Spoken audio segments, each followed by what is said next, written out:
설교 제목이 자유함을 누리라라는 설교 제목인데 이제 원래 이거 지금 오늘 설교 제목이 자유함을 누리라고 가로하고 2로 돼 있을 건데요. 원래 이게 이렇게 몇 주에 걸쳐서 설교를 할 마음은 없었었고요. 원래 이제 자유함을 누리라는 제목으로 이제 설교를 하려고 이제 마음을 먹고 본문을 묵상하고 준비를 했었거든요. 근데 그때 이제 제가 무슨 마음이 들고 어떤 생각이 들었었냐 하면 여기서 말하는 이 자유함은 다른 게 아니라 예배 시간의 자유함을 이야기하는 거였습니다. 그래서 제가 번동중학교에 온 지가 한 이제 3년이 다 돼 가는데요. 2018년 7월에 왔으니까 저는 이제 번동중학교에 와서 여러분들하고 같이 이제 신앙생활하고 그리고 여러분들하고 같이 하는 게 여러분들은 어떨지 모르겠지만 저는 되게 좋거든요. 네, 여러분들 너무 귀하고 착하고 그래서 제가 참 좋아하고 하는데 이렇게 지내다 보면서 그 드는 그 소원이랄까 그리고 뭐 드는 생각은 좀 그 예배 시간에 대한 그 자유함에 대한 생각이 좀 있었어요. 그래서 이렇게 보면 저희가 그 예배 시간에 이렇게 보면 굉장히 소극적이거든요. 그 이렇게 말씀을 들을 때 반응하는 것도 그렇고 찬양할 때 하는 것도 그렇고 제가 아직도 그 2018년 7월 8일 날 처음으로 설교했을 때에 그때를 제가 잊지를 않는데 되게 무서웠던 기억이 납니다. 청년들이 웃음기도 없이 저를 열심히 째려봐서 제가 막 그러면서 조금 되게 떨었던 기억이 지금도 나는데요. 지금도 이렇게 보면 이렇게 예배 시간의 반응 그리고 뭐 찬양할 때 이런 부분들에 있어서 조금 좀 자유했으면 좋겠다라는 생각이 되게 많이 들었었어요. 그래서 제가 이 부분을 가지고 한번 설교를 하면 좋겠다라고 생각해서 묵상했던 본문은 사실은 그 다윗 왕이 그 벗게 들어올 때 춤추다가 바지 벗겨진 사건이었거든요.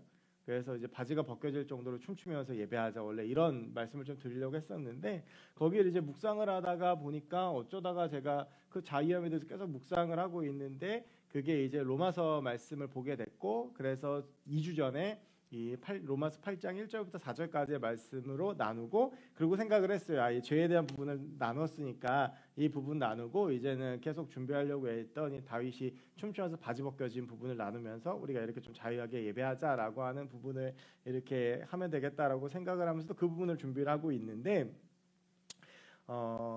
그렇게 하고 있는데 2주 전 설교를 듣고 많은 분들이 저한테 이제 뭐 연락을 하거나 그리고 얘기를 나누면서 이제 그 죄에 대한 근본적인 질문에 대한 이야기를 하면서 가장 물어봤던 게 그럼 왜 예수님이어야만 되냐라는 거였어요. 그러니까 왜 우리가 이 죄에 대해서 원론적인 이야기들을 하고 종교나 이런 부분들에 대해서 이야기를 하고 구원에 대한 부분을 다룰 때 세상에 많은 종교들이 있고 또 많은 방법들이 있는데 왜 굳이 예수님을 이 시대에서도 계속 2000년 전의 종교잖아요. 그 예수님에 대해서 우리가 이야기를 해야 되고 왜 예수님을 믿어야 되고 왜 예수님이 유일한 가치가 되는가라는 것에 대해서 질문이 생긴다라는 이야기들을 좀 듣고요. 저도 고민하기 시작했어요. 근데 저는 저 같은 경우에는 이 고민이 되게 낯설고 힘들었던 게 저는 그 고민을 한 번도 해본 적이 없었던 것 같아요. 그러니까 자연스럽게 어릴 때부터 교회를 다녔고 그러다가 제가 20살 때 신학교를 갔잖아요. 20살 때 신학교를 가면서 그때부터는 이런 질문 자체가 제 안에는 없었어요. 그런 고민 자체를 하지 않고 신학교 4년을 마친 다음에 전도사로 사역을 나갔고 그러면서 지금까지 쭉 사역자로 살고 있으니까 저는 왜 예수님을 믿어야 되지? 왜 내 인생에 예수님이 있어야 되지? 왜 예수님만을 믿어야 되지?라는 궁금증을 제가 생각해 보니까 단 한 번도 40년을 살면서 해본 적이 없더라고요. 그래서 그렇게 누군가가 저한테 물어봤을 때 저 굉장히 당황을 했었어요. 왜냐하면 내가 해본 질문이고 내가 해본 고민이면 내가 고민을 해보니까 내가 질문해보니까 이렇더라라고 이야기를 해줄 수 있을 텐데 저는 그런 고민의 과정이 없이 그냥 자연스럽게 이렇게 뭐 특별한 드라마틱한 회심의 과정도 전 없었습니다. 그렇게 해서 이제 어렸을 때부터 신학을 하고 전도사가 되고 목사가 되고 여기까지 오다 보니까 그런 생각이나 그런 고민을 할 겨를도 없었고 기회도 없었던 것 같아요. 그래서 그런 질문들을 받고 한 제가 지난주 전사님 설교해 주셨으니까 2주 동안 시간이 있어서 그 부분에 대해서 고민을 쭉 계속 했었어요. 그래서 왜 예수님이어야 될까? 왜 나는 예수님을 믿고 있는가에 대한 고민을 쭉 하다가 그리고 나서 제가 한 지난 주말쯤 발견했던 사람이 바울입니다. 그래서 이 왜 예수님이어야 되는지에 대한 이야기들은 이 한 2, 30분 안에 설교는 다 나눌 수가 없습니다. 제가 말씀드리는 건 어떤 제 주관적인 묵상의 결과일 수도 있고 우리가 예수님을 믿어야 되는 한 단락일 수도 있어요. 이 기회가 된다면 이런 부분들을 좀 더 깊게 나누고 나눴으면 좋겠지만 제가 묵상하고 그리고 제가 성경 속에서 발견한 특별히 오늘 빌립보서 3장의 말씀에 이 바울이 하고 있는 고백 속에서 발견한 그 이유에 대해서 그 한 가지에 대해서 좀 나누려고 합니다. 여러분들은 이게 저를 보면 무슨 생각을 하시나요? 질문에 대해 뜬금없죠. 누가 그래요?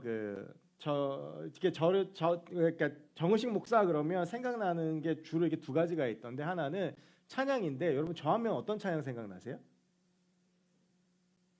아무것도 두려워 말라 그거예요. 제가 제일 좋아하는 찬양. 그래서 아무것도 두려워 말라를 들으면 제가 생각난다는 분들이 많아요. 그리고 또 한 명은 또한 저면은 사도 바울을 제가 워낙 좋아하니까 설교 시간에도 자주 이야기하고 수련회도 자주 인용을 하니까 제가 좋아하는 성경 인물 그러면 사람들이 다 바울이라는 거 알고 있어요. 제가 이제 언제 쓸지는 모르겠지만 제 영어 이름을 지어놨는데 영어 이름이 폴이에요. 되게 가짜죠. 이 폴이 이제 그 영어로 바울이거든요. P-A-U-L. 그래서 언제 쓸지 모르겠지만 제가 그 정도로 이제 바울을 좋아해요. 그 바울을 좋아하는데 여러 가지 이유가 있겠지만 제일 대표적인 건 저처럼 성격이 되게 좋지 않아요. 바울은 굉장히 다혈질이에요. 그리고 주님 나라 갈 때까지 얘는 다혈질이었어요.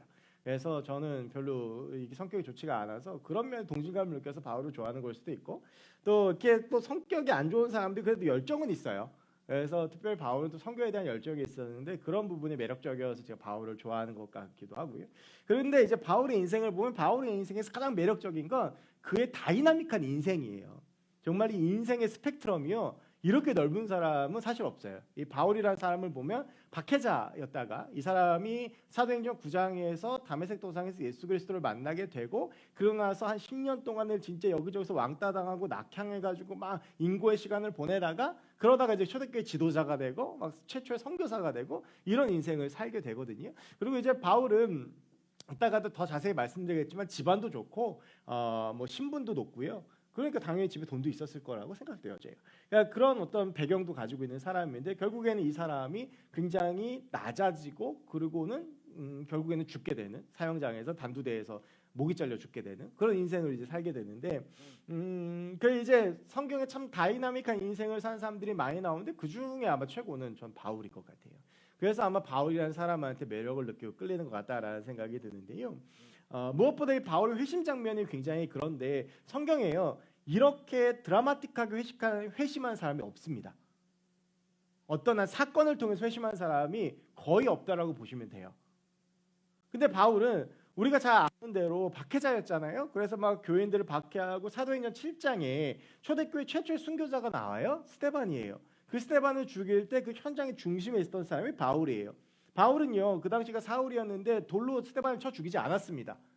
사람들이 바울의 발 앞에다 옷을 벗어두고 돌로 쳐 죽이러 갔죠. 여기서 추측해 볼 수 있는 여러 가지가 있지만 바울은 행동하는 사람이라기보다는 지시를 내리는 지도자의 리더의 입장에서 서 있었다고 볼 수가 있어요. 그러니까 초대교회 최초의 순교 현장에 바울이 있었는데 그 순교 현장에서 사람을 죽이는 가장 앞장선 사람이 바울이었다라고 볼 수 있는 거예요. 근데 그런 사람이 이 사람으로 인하여서 이제 초대교회가 흩어지고 디아스포라의 역사가 일어나게 되는데 그러면서 이제 사도행전 9장에 보면 바울이 다메섹이라고 하는 도시에 교회들이 굉장히 부흥하고 그리스도인들이 많다라는 소식을 듣고 거기에 가서 거기에 박해하려고 이 바리새인들 종교 지도자들한테 공문을 받아가지고 그리고 나서 이제 다메섹으로 박해를 하러 가는 장면이 나와요.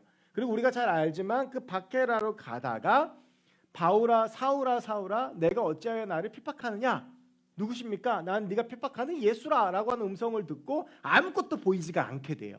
그리고 그 당시에 동시에 역사 하나님께서 음성을 들려주셨다 아나니아라는 사람의 집으로 가서 그리고 나서 이 바울이 3일 동안을 먹지도 못하고 보지도 못하고 끙끙 앓고 신음하다가 그리고 그 속에서 예수 그리스도를 진정으로 만나게 되고 눈에 비닐 같은 것이 벗겨지고 박해를 가려고 했던 다메섹에 가서 예수를 전하고 복음을 전하는 역사가 일어나게 되죠. 이게 바울의 회심 장면이에요. 그러고 나서 이 바울이 그 회심을 하고 나서 굉장히 어려운 시간들 막 사람들이 생각해 보세요. 그렇게 박해하고 핍박하던 사람이 어느 날 갑자기 회심해가지고 나타나서 복음을 전하면 교회 다니는 사람들이 그 사람을 믿겠습니까? 예를 들면 누군가가 신천지에서 정말 열심히 간부급으로 막 활동하던 사람이 갑자기 회심했다고 우리 교회에 오면 그 사람을 물론 우리가 받아는 주겠지만 그 사람 앞에 세우거나 환영하거나 뭔가 일을 맡길 때는 조심스럽지 않겠습니까? 이제 그런 동일한 경우라고 보시면 돼요. 이렇게 바울이 10년 동안의 시간을 보내게 되는데요.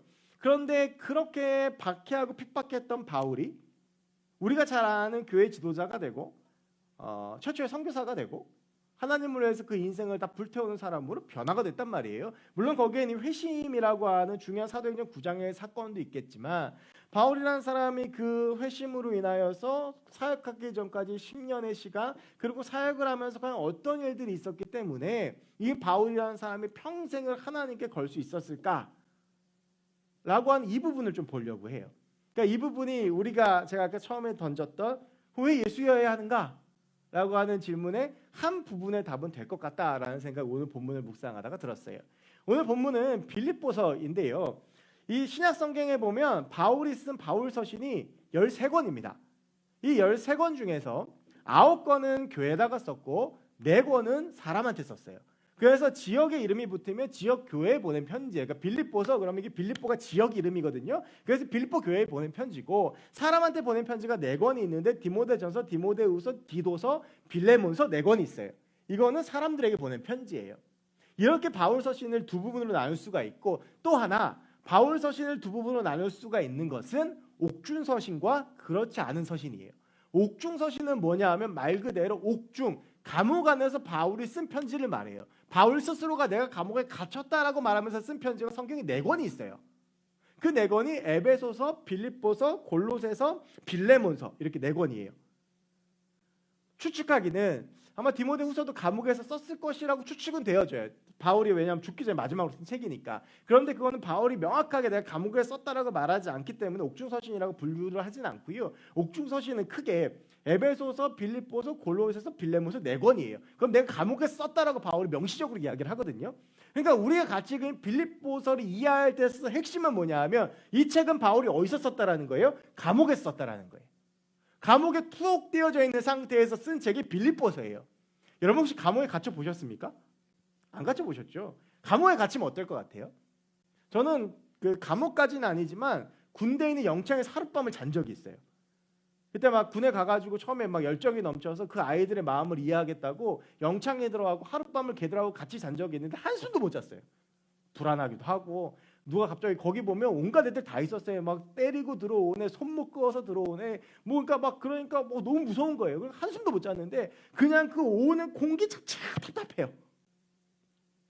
가끔 여러분 TV에서 교도소 같은 거 나오면 보세요. 창문 하나 없고 그 좁은 방에서 한 6-7명씩 같이 자고 그 갇혀 있는 그 시간이 얼마나 답답하겠어요.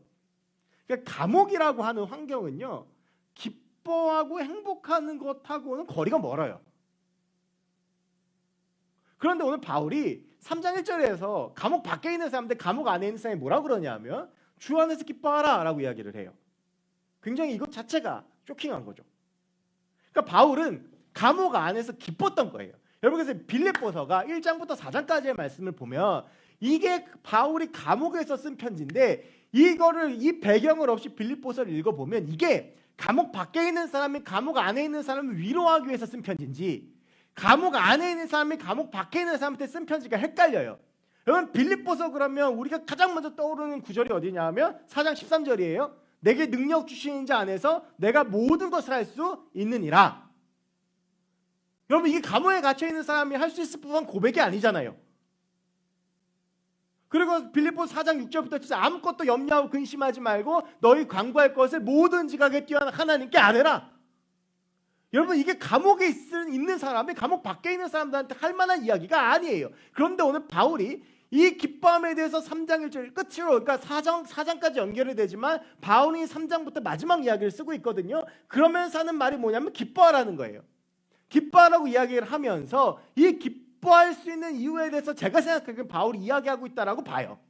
바울이 이어서 뭐라고 이야기를 하냐 하면 개들을 삼가고 행악하는 자들을 삼가고 몸을 상해하는 일을 삼가라. 하나님의 성령으로 봉사하며 그리스도 예수로 자랑하고 육체를 신뢰하지 아니하는 우리가 하고 할례파라. 그 당시에 사람들 사이에 퍼져 있었던 악습들에 대해서 이야기를 하는데 개들 뭐 행악하는 거 다 악인들을 말해요. 그런 사람들 삼가하고 몸을 상하는 일을 삼가하고 하나님의 성령을 봉사하며 그리스도 예수로 자랑하고 육체를 신뢰하지 않은 우리가 곧 할례파다라고 이야기를 해요. 그러면서 이어지는 말씀이 4절부터 6절까지인데 이런 사람들을 조심해라고 이야기하면서 뭐라고 말하냐면 자신의 경험을 이야기해요. 4절부터 6절까지에 보면 그러나 나도 육체를 신뢰할 만하면 만일 누구든지 다른 이가 육체를 신뢰할 것이 있는 줄로 생각하면 나는 더욱 그리하니 나는 8일 만에 할례를 받고 그 이스라엘 족속이요 베냐민 지파 히브리인 중에 히브리인이요 율법으로는 바리새인이요 열심으로는 교회를 박해하고 율법의 의로는 흠이 없는 자라. 그러니까 이 6절까지 오는 9절이 이래요. 기뻐하라고 이야기를 한 다음에 경계할 것에 대해서 이야기를 해주세요. 이야기를 해요 바울이. 근데 이 경계할 것 중 핵심이 뭐냐? 몸을 신뢰하는 사람, 세상의 가치를 신뢰하는 사람, 자신의 것을 신뢰하고 자랑하는 사람들, 그런 사람들 삼가해라. 그러니까 너희들이 구할 건 그게 아니라는 거예요.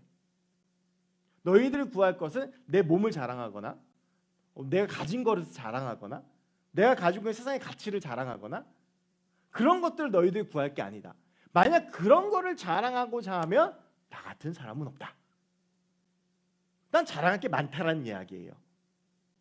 근데 내가 예수를 만나고 보니 그게 자랑할 것이 없더라. 너희가 자랑하려면 예수를 자랑해라. 이게 6절까지 오는 내용이거든요. 그러니까 바울이 어떤 인생이었냐면 그가 자신의 인생에서 이렇게 이야기를 하는데 내가 육체를 신뢰할 만한 것 중에 내가 가장 신뢰를 할 만한 그런 사람인데 나는 일단 8일 만에 할례를 받았다. 여러분 이게 정통 유대인이라는 소리예요. 유대인들의 법은 난지 8일 만에 할례를 받아야 돼요. 그러면 이 사람은 유대인. 여러분 이 할례라고 하는 것은 이꼬르 뭐냐 하면 하나님이 선택한 사람. 유대인들이 자기들이 선민이라고 자랑하는 근거예요. 그러면서 이스라엘 족속, 그러니까 할례 받았으니까 이스라엘 족속이잖아요. 근데 나는 이스라엘의 지파가 몇 개 있어요? 12지파. 근데 나는 그 중에 베냐민 지파다라고 이야기를 해요. 여러분들 이 베냐민 지파가 굉장히 특별한 의미를 유대인들에게 가지고 있어요. 여러분 예수님은 혹시 무슨 지파인 줄 아세요?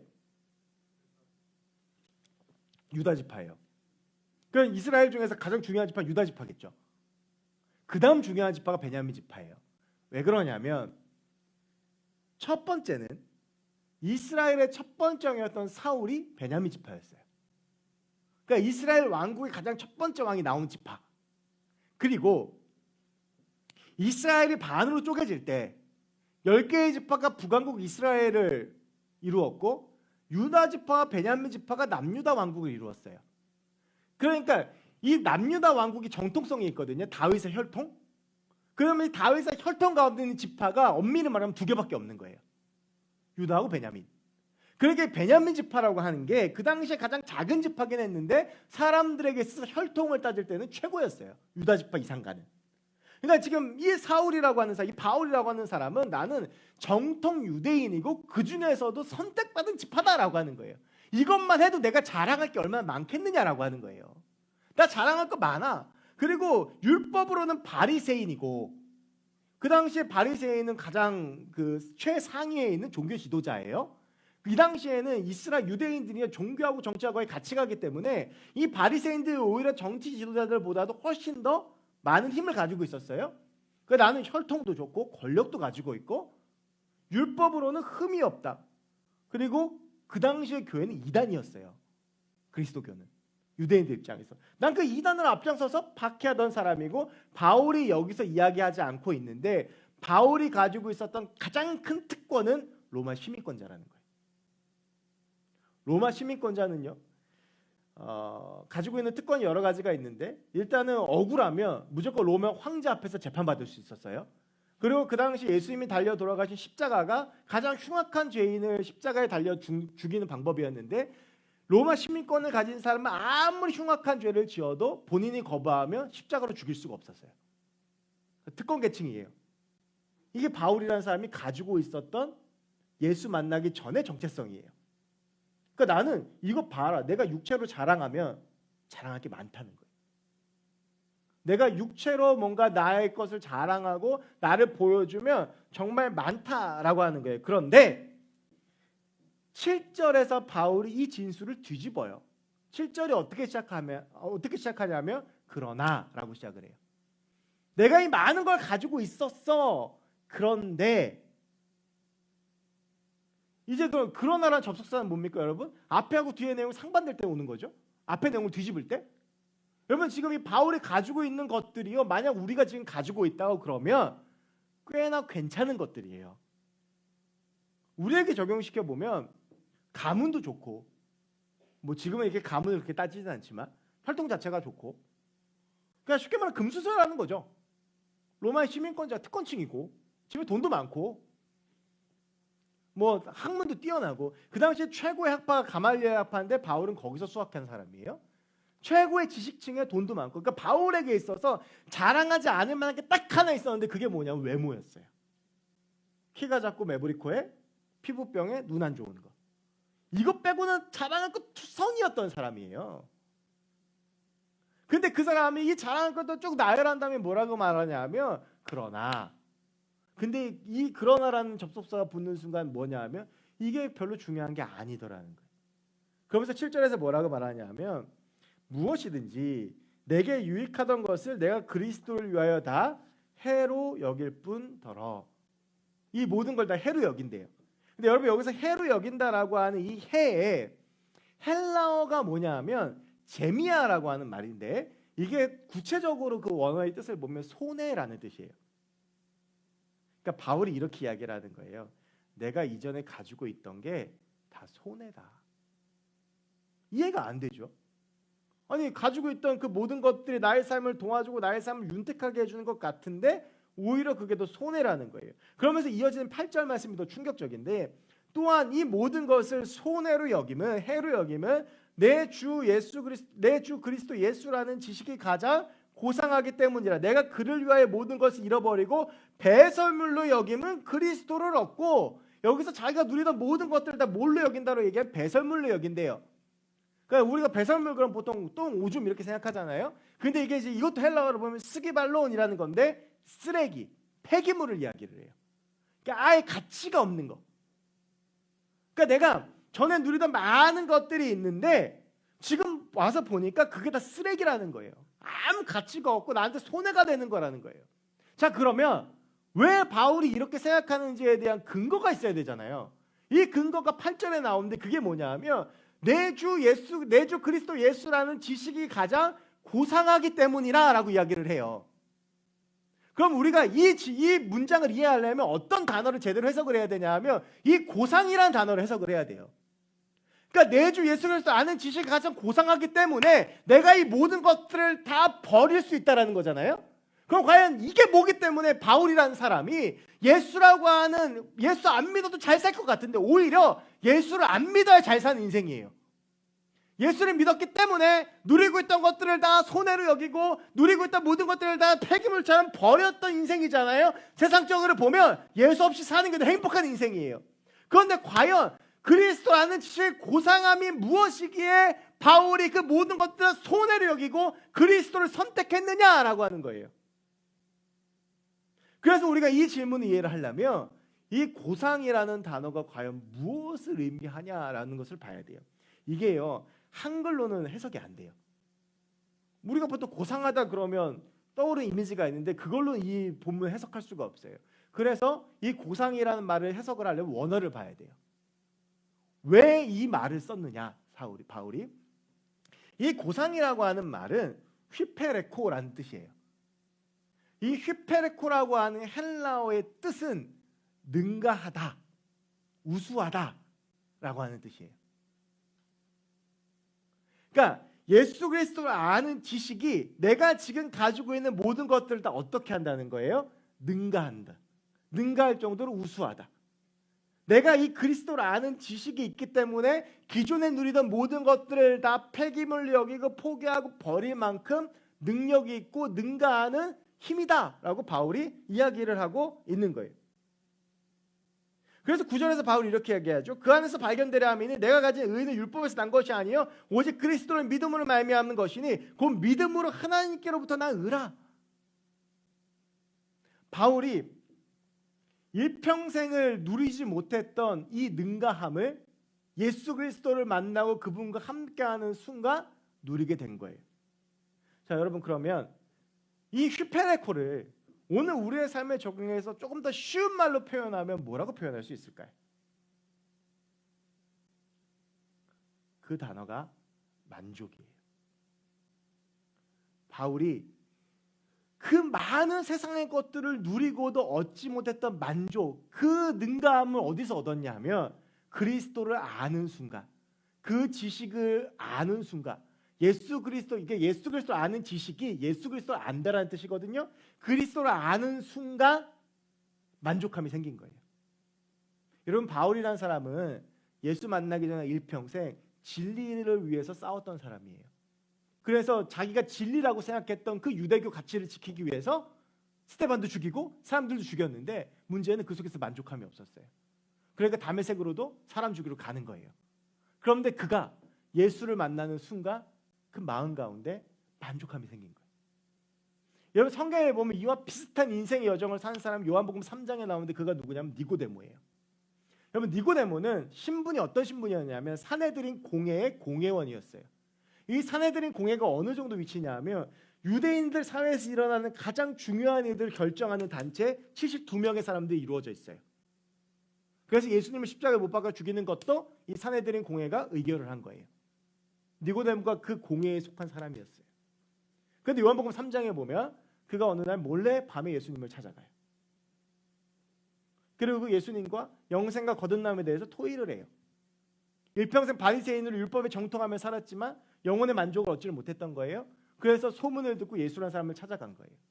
이 논쟁 끝에 예수님께서 하셨던 말씀이 우리가 잘 아는 요한복음 3장 16절이에요. 하나님이 세상을 이처럼 사랑하사 독생자를 주셨으니 이는 그를 믿는 자마다 멸망치 않고 영생을 얻게 하려 하심이라. 그 이후로 니고데모가 회심을 해서 자기가 가지고 있던 가치들을 버리고 예수를 믿는 사람을 변화되어지게 되죠. 여러분, 우리는 일평생 무언가를 붙잡으려고 살아가요. 왜냐하면 우리의 존재가요, 혼자로서는 완성이 될 수가 없어요. 이걸 이제 인문학적으로는 종교성이라고 하기도 하고 의존성이라고 하기도 해요. 여러분, 우리가 이성적으로 생각해 보세요.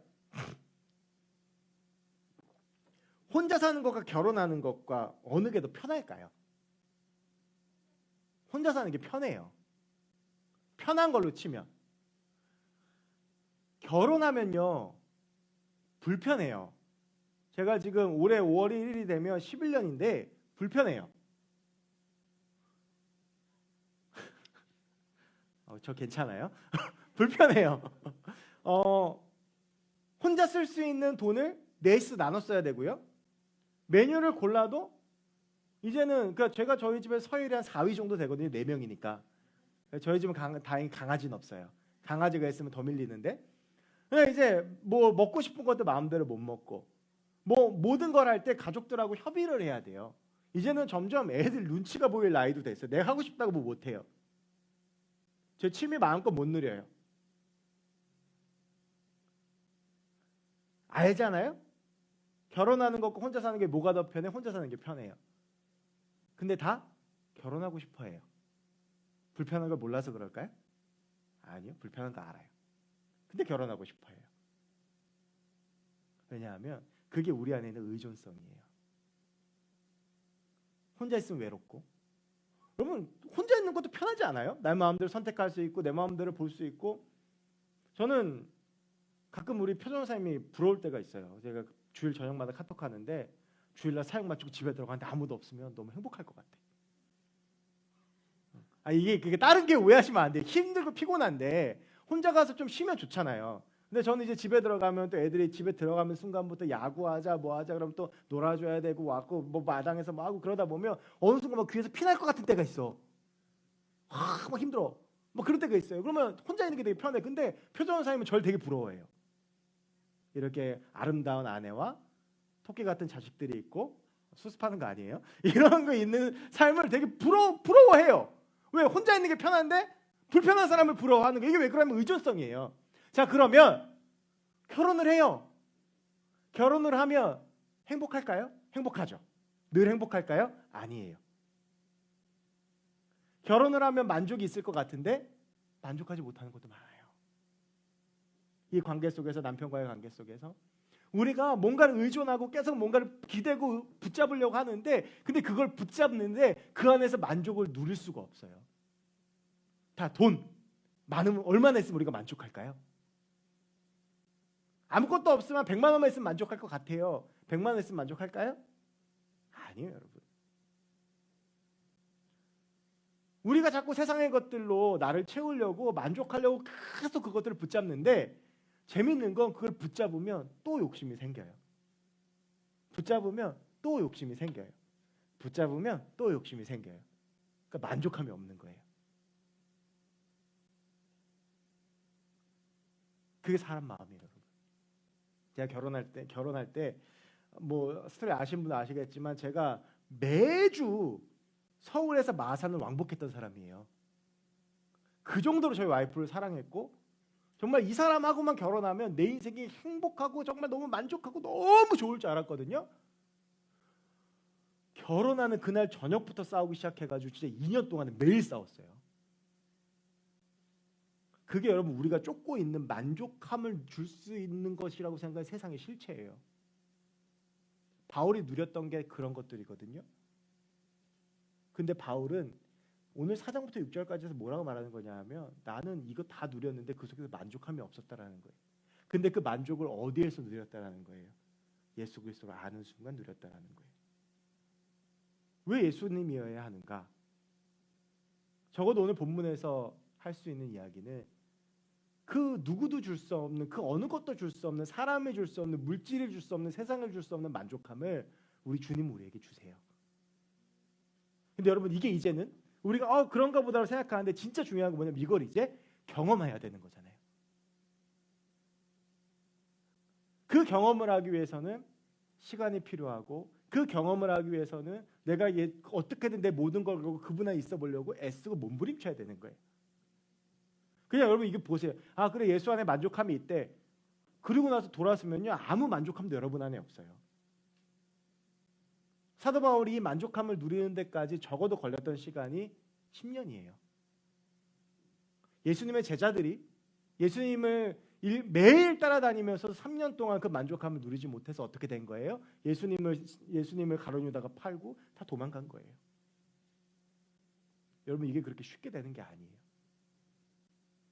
그래서 우리가 예수님 안에 만족함이 있다라고 하는 것을 이 바울이라는 사람 인생을 통해서 알고 배웠으면 우리가 이제 그 예수님을 알고 그 예수님을 아는 지식이 얼마나 나를 만족하게 하는지 우리가 우리의 삶을 걸고 노력을 해봐야 되는 거예요. 시간을 투자해야 되는 거예요. 그리고 내 삶을 하나님 앞에 드려야 되는 거예요. 그러면서 내 가치를 하나님 앞에 집중해야 되는 거예요. 그래서 저는 여러분 그 하나님이 주시는 만족함을 여러분 모두가 누릴 수 있었으면 좋겠어요. 그러기 위해서 우리가 예수님 앞에 한번 여러분의 청년의 때를 걸어보시고 여러분의 시간을 한번 걸어보시면 좋겠어요. 다른 것들 추구하고 붙잡으려고 할 때 왔던 그 상실감이 예수 안에서 어떻게 바뀌어지는지 오늘 사도 바울이 이야기했던 그 세상의 모든 것들이 나의 배설물이고 쓰레기라고 여겼던 그 고백이 과연 어떠한 고백인지 저는 우리가 느낄 수 있었으면 좋겠습니다. 사실은 이 말씀 쭉 준비하다가요 저희가 청년부에서 아마 주보에 이렇게 간단하게 한 줄로만 나갔을 텐데 그 지금 제자반을 준비를 하고 있어요. 그 주보에 있는 게 NDS라는 게 뉴청 디사이플스 스쿨 그래가지고 이게 제자반이거든요. 그래서 4월 달부터 3개월 과정으로 일단 시작을 할 건데 매주 모여서 이제 성경 공부를 하고 삶을 나누고 우리의 궁금증을 나누고 그 속에서 토론하고 기도하는 시간을 가질 거예요. 여러분 예수님 안에서의 만족함이 어떤 것인가? 그분이 세상 사람들이 채우지 못하고 세상의 모임에서 채우지 못하고 세상 가치가 채우지 못하는 것들을 어떻게 채워줄 수 있을 것인가라고 경험하고 싶다 그러면 말씀드렸다시피 시간의 투자가 필요한 거고 또 내 삶을 내어놓아야지 가능한 거예요. 바울이 이 모든 것들을 다 버렸을 때 만족함을 누렸던 것처럼. 그래서 여러분 이런 제자반에 저는 여러분들을 다 초청하고 싶습니다. 그래서 제가 우리 제자반 같이 지금 준비하고 있는 친구들한테 기도를 부탁했어요. 여러분 제자반에 오시면 여러분이 예수 안에서의 만족을 발견할 수 있습니다. 근데 이랬는데 끝나는데 발견 못하면 그럼 어떻게 하겠어요, 그죠? 그래서 제가 목숨 걸고 기도해야 되겠다는 생각이 드는데 여러분 이런 모임들, 이런 제자반의 모임들, 함께 나누는 모임들을 통해서 우리가 예수에 대해서 이야기하고 자꾸 그 안에 있으려고 할 때 내 시간을 걸고 내 가치를 걸 때 저는 그 안에서 분명히 역사가 일어난다고 믿어요. 왜 예수여야 되는가? 많은 이유들이 있지만 제가 오늘 본문을 통해서 발견한 단 하나의 이유는 그분이 우리에게 만족을 주세요. 우리가 그 어디에서 누릴 수 없고 사람한테도 누릴 수가 없고 사람한테 위로는 받을 수 있고 격려는 받을 수 있고 잠시 힘은 날 수 있지만 그 사람들이 내가 사랑하는 사람들이 내 주변에 있는 것들이 세상의 물질과 재물들이 나를 채우지 못했던 그 만족함이 우리가 주님 안에 있고 주님을 알아갈수록 우리 안에 생기게 되어지는 거예요. 여러분 만족이라는 단계는 어떤 단계냐 하면 더 이상 부을 수가 없는 단계를 만족이라고 그래요. 이 물을 보면 지금 제가 물을 먹어서 이쯤 차 있잖아요. 이건 만족이 아니에요. 여기 꽉 차 있는 상태, 더 이상 부을 게 없는 상태, 갈급함이 없는 상태가 만족이에요. 이 땅 가운데서 우리의 삶 가운데 그 만족함을 줄 수 있는 건 예수 그리스도밖에 없습니다. 성경이 우리에게 그렇게 말하고 있어요. 여러분 우리가 함께 더 이상 코로나 핑계 대지 말고 각자의 자리에서 또한 예비되어진 자리에서 그 주님 안에 있으면서 그 주님 안에서의 만족을 누리기 위해서 한번 우리의 전부를 걸어보는 사도 바울이 그 전부를 주님 앞에 걸고 다 버리고 예수를 선택했던 것처럼 그럴 때 그 만족을 누렸던 것처럼 우리가 그 만족을 누릴 수 있는 우리 모두가 되었으면 좋겠습니다.